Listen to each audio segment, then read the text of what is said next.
Hello student, स्वागत है आपका अपने चैनल स्टडी विद अपनी पाठशाला में। आज के इस वीडियो में हम देखेंगे हिंदी के टॉपिक में है मुहावरा, ईडियम्स जिसे इंग्लिश में कहते हैं।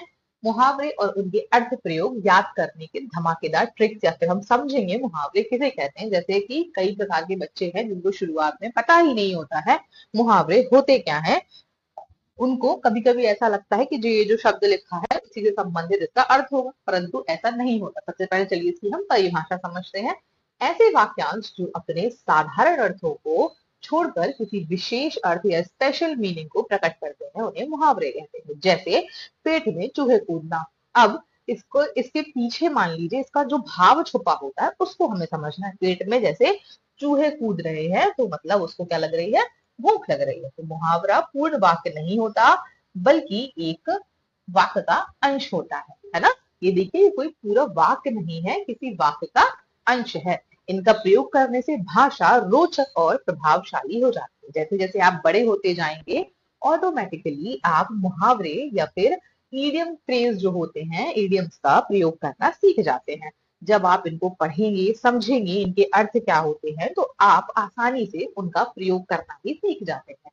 तो चलिए एक वाक्य में उत्तर सॉरी मुहावरे का अर्थ या ईडियम जिसे कहते हैं हिंदी भाषा में वे आभूषण हैं जो सामान्य बात को भी बहुत प्रभावशाली और वजनदार बना देते हैं। परीक्षाओं विशेषकर कक्षा 5 से 10 में मुहावरे और उनके अर्थ प्रयोग अक्सर पूछे जाते हैं। तो प्लीज इसको ध्यान रखें। जो नवोदय की एग्जाम की प्रिपरेशन कर रहे हैं, बोर्ड एग्जाम 5th और 10th, इन सब में हिंदी में मुहावरे पूछे जाते हैं। इवन यदि आप कोई कॉम्पिटिटिव एग्जाम की भी प्रिपरेशन करेंगे आगे चलकर क्लासेस के बाद में, वहां पर भी आपके मुहावरे पीछा नहीं छोड़ेंगे। इसलिए इसको समझें और इसके जो पीछे का भाव है उसके अर्थ को भी समझने की हमेशा कोशिश करें। तो चलिए शुरू करते हैं। फिर से देखें मुहावरे की परिभाषा। ऐसे वाक्यांश जो अपने साधारण अर्थ को पीछे छोड़कर, किसको, साधारण अर्थ को पीछे छोड़कर किसी विशेष या अर्थ या स्पेशल मीनिंग को प्रकट करते हैं उन्हें मुहावरा कहते हैं। मतलब जो शब्द लिखा है उसमें कोई साधारण अर्थ नहीं होता, उसके पीछे उसका भाव या स्पेशल अर्थ होता है, उसे हम मुहावरा कहते हैं। मुहावरा पूर्ण वाक्य नहीं होते बल्कि एक वाक्य का अंश होता है। इनका प्रयोग करने से भाषा रोचक और प्रभावशाली होती है। तो आपसे कोई यदि पूछ ले मुहावरे किसे कहते हैं, तो मुहावरे ऐसे वाक्यांश, वाक्य का अंश होते, वाक्य नहीं होता। वाक्यांश लिखा है मतलब वाक्य का अंश है ना, वाक्य का अंश होता है जो एक साधारण अर्थ नहीं बल्कि स्पेशल अर्थ लेकर चलते हैं, उन्हें मुहावरा कहते हैं। चलिए अब आगे समझते हैं मुहावरों की मुख्य विशेषताएं क्या है ना। चलिए समझते हैं विशेषता क्या है। पहला, सीधा अर्थ नहीं होता इनका। मुहावरे का अर्थ शब्दों के मेल से नहीं बल्कि उनके पीछे छुपे भाव से होता है। जैसा कि मैं आपको शुरू से बता रही हूँ कि उसमें जो लिखा होता है वह नहीं होता, उसके पीछे उसका जो भाव होता है उसको समझना होता है। जैसे हमने लिखा था पेट में चूहे कूदना, तो क्या सच में पेट में चूहे कूद रहे होंगे? नहीं, उसको क्या लग रही है, भूख लग रही है। तो भूख लगना इसका अर्थ है, ना कि पेट में सच में चूहे कूद रहे हैं, है ना। दूसरा है क्रिया का रूप बदलना। वाक्य में प्रयोग करते समय मुहावरे की क्रिया जैसे होना, करना, काल और लिंग के अनुसार बदल जाती है ना। तो क्या है, इसको भी समझे कि मुहावरे का जब हम प्रयोग करते हैं तो क्रिया के अनुसार काल और लिंग बदल जाती है। फिर तीसरा है कम शब्दों में बड़ी बात कहना। मुहावरा गागर में सागर भरने का काम करता है। अब आपसे कहीं ये नहीं पूछ जाएंगे उसकी विशेषता क्या होती है, लेकिन आपको पहले मुहावरे को समझना है। तो ये कुछ विशेषता उसकी याद रखनी पड़ेगी कि उसका कोई सीधा अर्थ नहीं होता, क्रिया का रूप अपने आप बदल जाता है जब हम वाक्य को प्रयोग करते हैं, और कम शब्दों में बड़ी बात है ना। अब ऐसे कहते हैं माँ मुझे भूख लगी है खाना ला दो, हमने एक पूरा वाक्य बोला ना। हम कह रहे हैं माँ पेट में चूहे कूद रहे हैं, तो माँ को समझ में आ गया कि आपको भूख लगी है, तो आपको माँ खाना दे देगी। बढ़िया, आगे बढ़ते हैं। मुहावरों की मुख्य विशेषता सीधा अर्थ नहीं होता, बदलना, कम शब्दों में बड़ी बात। ये हमने तीनों चीजें समझ ली हैं। मुहावरे का अर्थ शब्दों के मेल से नहीं बल्कि उनके पीछे छिपे भाव से निकलता है। क्रिया का रूप बदलना, वाक्य में प्रयोग करते समय मुहावरे की क्रिया करना, होना जैसे काल लिंग के अनुसार बदल जाती है। कम शब्दों में बड़ी बात, मुहावरे गागर में सागर भरने का काम करते हैं। अब देखिए परीक्षाओं के लिए कुछ महत्वपूर्ण मुहावरे अर्थ और वाक्य प्रयोग सहित लिखते हैं। तो सबसे पहले देख लीजिए यहाँ पर मुहावरा है, उसका अर्थ है और वाक्य का प्रयोग भी यहाँ पर दिया हुआ है। जैसे अंग अंग ढीला होना, बहुत थक जाना, दिन भर खेत में काम करने के बाद किसान का अंग अंग ढीला होता है। जैसे कई बार हम भी मेहनत करते हैं, कई बार मान लीजिए छत में माँ कहती है गेहूं फैलाना है या फिर कोई भी ऐसा काम जिसमें आपको सीढ़ियां ऊपर नीचे बार बार चढ़नी है, तो आप भी थक जाते हैं, तो आप भी कह देंगे माँ आज तो अंग अंग ढीला हो गया, अर्थात थक गए आप। आंखों का तारा। अब आंखों का तारा, यदि आपको मुहावरे ही नहीं पता तो आप कैसे बताएंगे आंखों का तारा होगा क्या, है ना? क्या आंख में कोई तारा है? नहीं, आंखों का तारा मतलब बहुत प्यारा होना। श्रवण कुमार अपने माता पिता की आंखों का तारा था। कैसे था? क्योंकि उस श्रवण कुमार के जो माता पिता थे इकलौती संतान थे श्रवण कुमार, उनकी उनकी देखभाल सेवा सारी चीजें श्रवण कुमार करते थे, तो हो गए ना वो उनकी आंख के तारे, मतलब इकलौता होना और आंख का उनका दुलारा होना। ईंट से ईंट बनाना, अब क्या दो ईंट को लेके आपको बाजा बजाना है? नहीं, पूरी तरह नष्ट कर देना।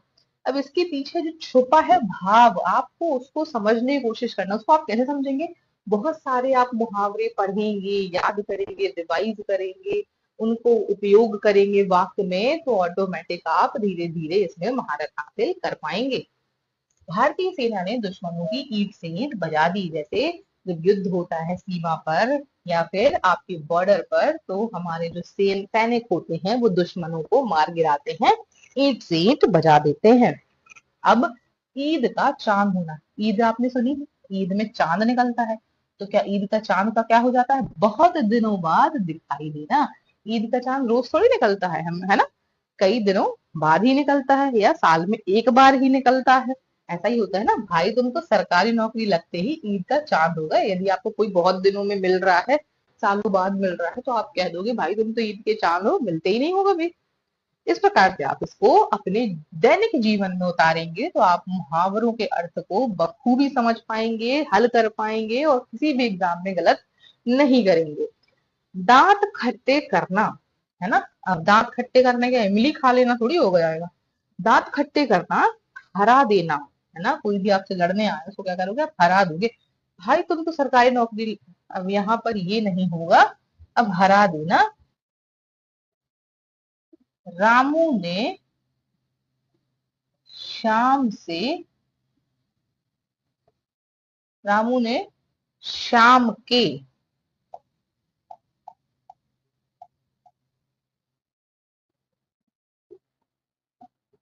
दांत खट्टे कर दिए। इस प्रकार से इसका वाक्य प्रयोग हो जाएगा। चलिए कुछ और समझ लेते हैं, दो चार और एग्जाम्पल आपको दे देते हैं ताकि आप अपना और भी मजबूत कर ले मुहावरों के तरीके, मुहावरों को समझकर। जैसे एक है नाक कटना, ठीक है, इसका अर्थ क्या हो जाएगा? नाक कटना। अब जैसे देखो, आपने अगर रामायण सुनी है, रामायण देखी है, तो रावण की बहन सूर्पनखा थी, उसकी नाक कट गई थी। तो नाक कटा था तो उसका क्या हुआ था? अपमान हुआ था। भाव समझ गए उसका? अपमान होना। तो अब इसका अर्थ क्या हो जाएगा?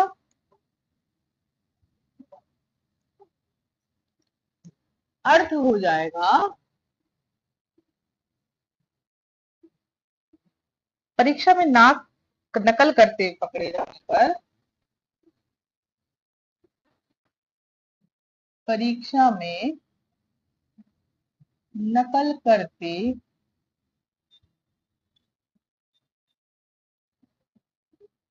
पकड़े जाने पर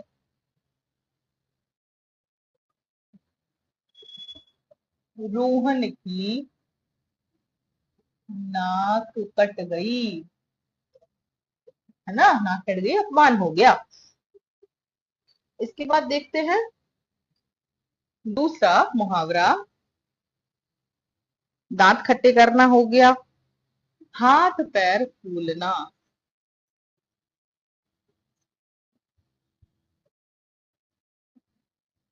अर्थ क्या हो जाएगा इसका? घबरा जाना। अब इसके पीछे की भावना को समझिए थोड़ा। हाथ पैर फूलना, जैसे कभी हमारा कोई एग्जाम होता है जिसकी हम बहुत तैयारी करते हैं, है ना, तैयारी करते हैं और एग्जाम के पहले हम बहुत कांपने लगते हैं, हमारे हाथ पैर फूल जाते हैं, हम घबरा जाते हैं, तो ये वही घबराना है यहाँ पर। चलिए इसका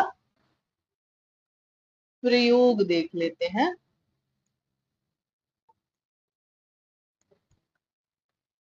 इंटरव्यू के समय, या आप ऐसा लिख लीजिए, परीक्षा के कुछ समय पहले मेरे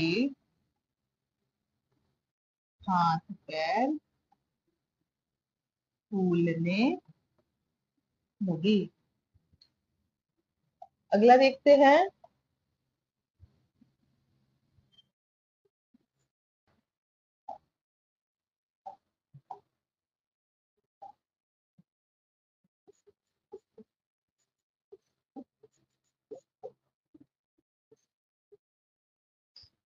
पानी पानी होना, इसका अर्थ क्या होगा? बहुत शर्मिंदा होना,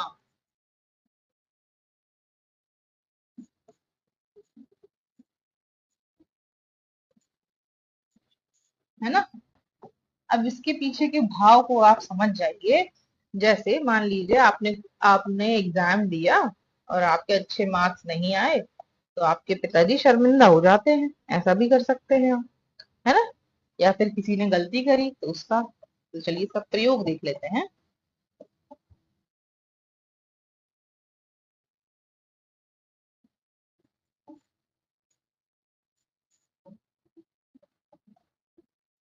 सबके सामने गलती करने पर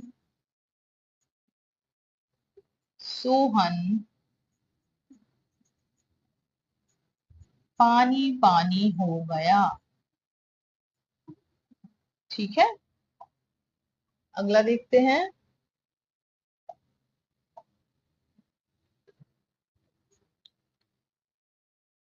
नाक में दम करना, अर्थ होगा बहुत शोर मचाना या परेशान करना।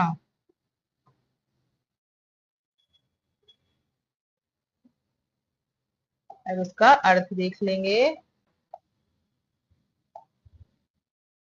सॉरी, प्रयोग, अर्थ तो हमने देख लिया।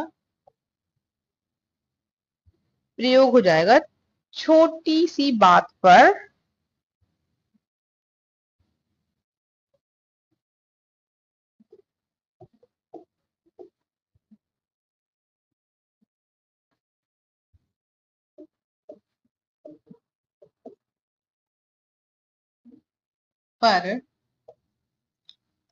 उसने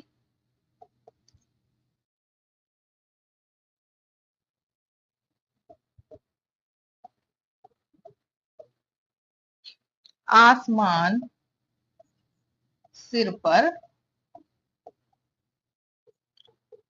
उठा लिया। इसके बाद और भी कुछ मुहावरे हो सकते हैं जिसको मैं लिख रही हूं, लेकिन आपको इसका वाक्य में प्रयोग करके जरूर बताना है। दो हैं आपके लिए, ऐसे लिख दे रही हूं। चार चांद लगाना, और एक है खून पसीना बहाना, नहीं, खून पसीना एक करना। चलिए साथ में मैं इसके अर्थ भी लिख दे रही हूँ, लेकिन आपको वाक्य प्रयोग अवश्य रूप से इसका करना है। अर्थ क्या हो जाएगा? चांद, चार चांद लगना, शोभा बढ़ाना, किसी भी चीज की शोभा बढ़ जाती है ना, शोभा बढ़ाना। और खून पसीना एक करना क्या हो जाएगा? बहुत मेहनत करना। तो इन दोनों के आपको प्रयोग लिखकर कमेंट सेक्शन में हमें जरूर बताना है, ताकि हम समझ पाए आपको ये मुहावरे की सीरीज या मुहावरे की ये वीडियो बहुत ही हेल्पफुल लगी होगी। तो चलिए इसी के साथ हमारा ये वीडियो यहीं पर समाप्त होता है। आई होप आपने इसको बहुत अच्छे से समझा होगा। यदि आपको कहीं पे भी प्रॉब्लम होती है तो प्लीज कमेंट सेक्शन में जरूर लिखें और हमारे चैनल को लाइक शेयर सब्सक्राइब करना ना भूलें। इसी प्रकार की ऐसी वीडियो देखने के लिए हमारे चैनल पर विजिट करें और अपने तैयारी को बहुत ही अच्छा बनाते रहिए। Thanks for watching.